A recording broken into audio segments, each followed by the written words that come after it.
point of view of getting any downstream runoff from the spill.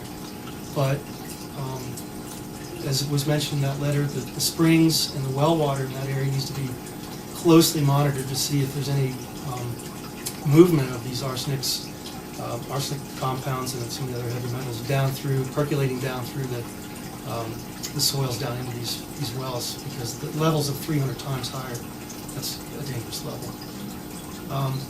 But as an ecologist, an ecotoxicologist, I'm really quite concerned about the ecosystem, as I mentioned before. These levels have been set for humans, which are bigger than most of these animals. We're more resilient to the compounds at the doses we usually see than a lot of invertebrates and fish.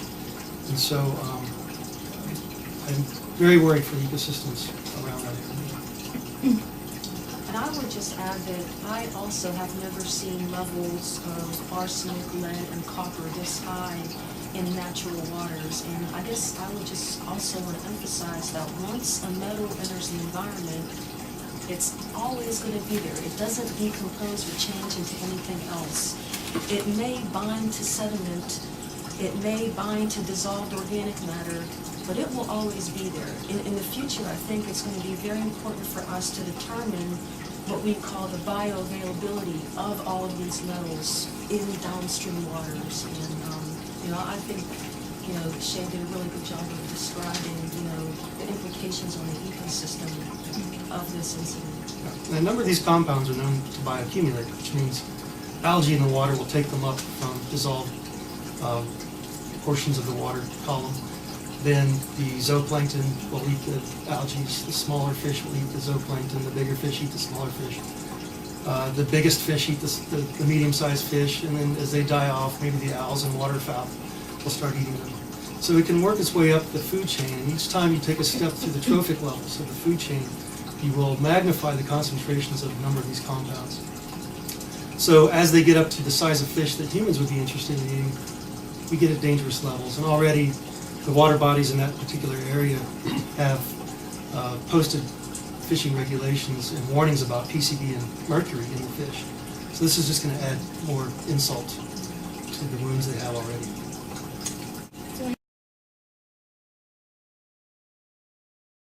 I have a question for you. Because because they did the sampling down in the Kingston area, and of course they did that immediately after and a few days after, what are the chances and the risks of further contamination, and especially if they don't get that contained later, as far as these heavy metals flowing downstream, in a slower fashion? Is there a risk of that and greater contamination in the future, say a year from now? I'd say absolutely. From what I can tell from the pictures and the movies that have been taken and posted, there's a huge quantity of this ash still laying there being picked up from the water. Every time you get a significant rainfall, you're going to be getting another pulse of this coming through. It seems to be fairly consistent, the movies you guys took. In the stream with the ashbergs there, those are eroding slowly.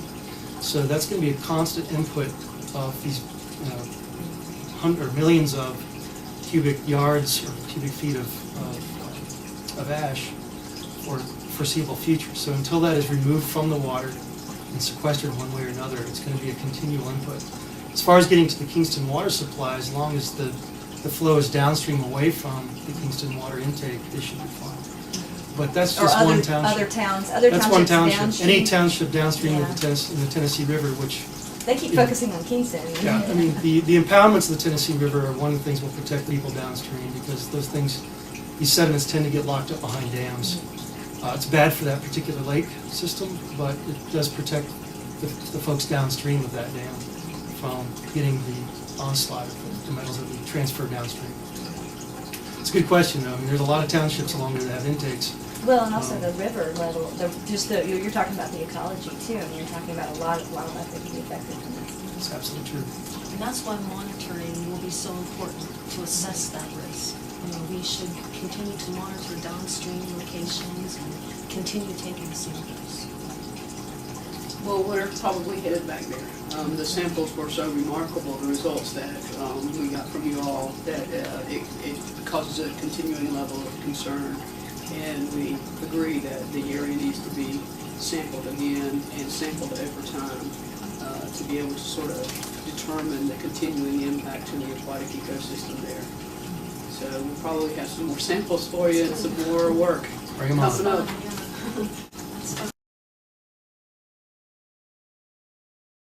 Swimming and Boating. fishing. I mean, it's a good question. Should people be fishing anywhere in the vicinity of the spill? Catching a fish isn't going to especially expose you to something toxic. These metals tend to settle out. They're heavy, call them heavy metals. So typically, once this ash has kind of moved downstream and the sediments are left behind, they should be just that. At the bottom of the streams and rivers, there should be sediments.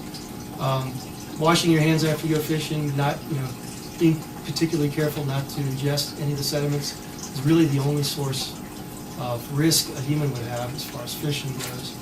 Definitely don't eat the fish for a while, if ever, and stay away from the biggest fish, which tend to hyperaccumulate the most compounds because they've lived the longest, they've accumulated metals the longest. It's kind of common sense, I think. But So it's gonna be as far as How about boating, swimming? Yeah. boating and swimming, as long as you're not kicking up the bottom sediments and making the water muddy and then drinking the water by accident, like a lot of kids do, they come up coughing, they've got a mouthful of water. That is another source of ingestion. So the further away you move from the site of the problem, the lesser of an issue it's going to be. And our results, the 3 samples you brought us from at the site, just downstream of the site, and then a couple miles downstream of the site, showed a reduction in the compounds consistent with dilution as you move downstream, which you typically expect. But let me ask you this, because you're talking about kicking up sediment from the bottom. So how many years are we looking at, or deposit? I mean, I know this is something that you can't really know for certain, but are we looking at a couple of years, are we looking at decades of potential risk? When you have a flood, sedimentation is kicked up very seriously, and you have a lot of sedimentation flow. Is this something we're looking at for the next couple of years, or for the next couple of decades as being an issue of continual downstream flow of these contaminants?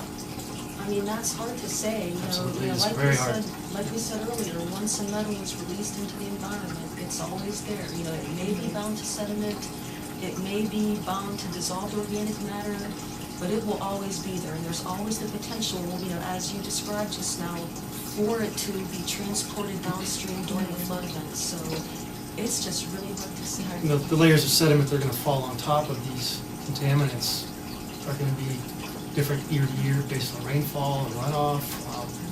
How good is the sedimentation control in that region? There's so many parameters. It's very tough to model just how long they're going to be there. I won't say impossible, but very tough. A follow-up to that would it be standard for are the EPA testing bottom samples as well, or are they just doing water quality samples? And if they're not, should they be testing river bottom I samples? think I read they're only taking water samples. They haven't been testing the ash. TVA certainly knows what's in the ash. EPA knows what's in the ash. That's nothing that they would have tested just because they had a spill. That's part of the routine solid waste disposal procedures. So there's some data out there about how many tons of each of these heavy metals is being released in a year's time at the Kingston site. So they know those numbers.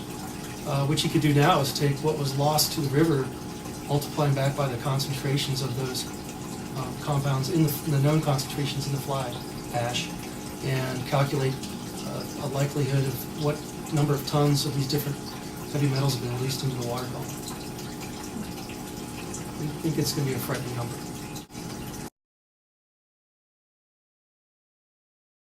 The ecological risk to other mammals other than human beings. Birds, mammals, reptiles aren't going to be an issue in this area, but the scavenger mammals, as you mentioned, the raccoons, the possum, are going to be picking up dead fish along the creek and the river because they're opportunists. If they find a free fish meal, they're going to eat it. Raccoons tend to wash their food, so they'll have less of the particulate mass ingested than maybe a possum would. But certainly, if there was any uptake in the gills or the belly of the fishes, those are some of the things that get eaten first. And it's going to be a source of heavy metal ingestion for those mammals populations, and they're going to be at risk as well. Good question. Any questions? All right, guys, You guys- thank you very much. When is